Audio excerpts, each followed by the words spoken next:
Hi guys, स्वागत है आपका star India Saurabh sir YouTube channel पर। जैसा कि आपका हिंदी का क्लास 10th सेकेंड चैप्टर गद्य में चौथा इसका पैराग्राफ लेके उपस्थित हूँ। तो देखिए चौथे पैराग्राफ में क्या लिखा है कि चौसा के मुग़ल पठान युद्ध को चौसा के मुग़ल पठान युद्ध को बहुत दिन बीत गए। ममता अब 70 वर्ष की वृद्धा है।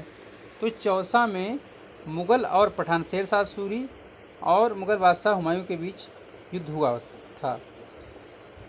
तो जिसमें जो मुग़ल हुमायूं था वो भागा भागा फिर रहा था और ममता के पास उसकी झोपड़ी में शरण लेने के एक दिन आया था।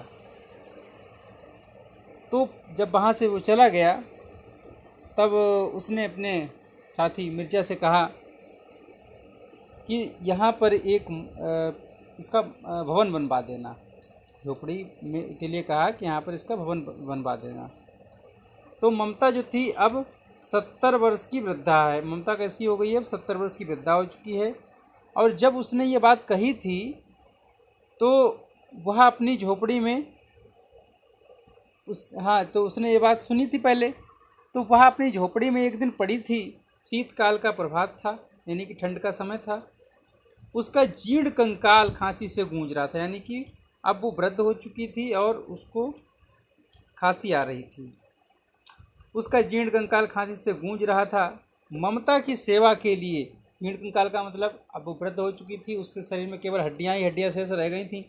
तो उसको वृद्धावस्था में खांसी आ रही थी। खांसी से उसकी पूरी झोपड़ी जो थी गूंज रही थी। अब उसकी सेवा के लिए, ममता की सेवा के लिए गांव की 2-3 स्त्रियां उसे घेर कर बैठी थीं, क्योंकि वह आजीवन सबके सुख दुख की सहभागिनी रही।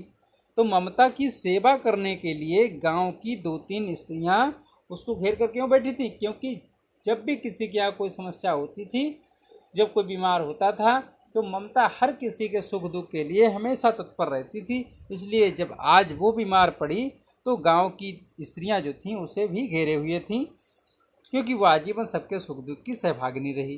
तो इस प्रकार से इसकी रेखांकित अंश की व्याख्या लिखी जा सकती है। अब देखिए यहाँ पर प्रश्नों के उत्तर देखते हैं। तो पहला प्रश्न है, गद्यांश के पाठ और लेखक का नाम लिखिए।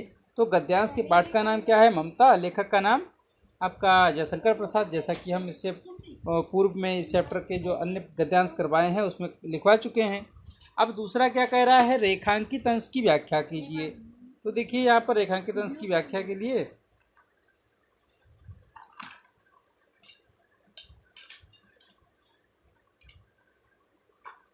ये है आपका रेखांकित अंश की व्याख्या। चौसा के मुग़ल से लेकर के सहभागिनी रही तक। तो यहाँ पर लिखा है, तो इसमें गद्यांश के पाठ और लेखक का नाम हम पूर्ववत इसलिए लिख दिया क्योंकि हम इसको लिखवा चुके हैं पहले। आप लोग भी लिख सकते हो इस प्रकार से। तो रेखांकित अंश की व्याख्या में देखिए, ममता मृत्यु शैया पर लेटी थी। कहाँ लेटी थी? मृत्यु शैया पर लेटी थी। उसकी सेवा शुश्रूषा के लिए गांव की 2-3 स्त्रियां उसे चारों ओर से घेर कर बैठी थी।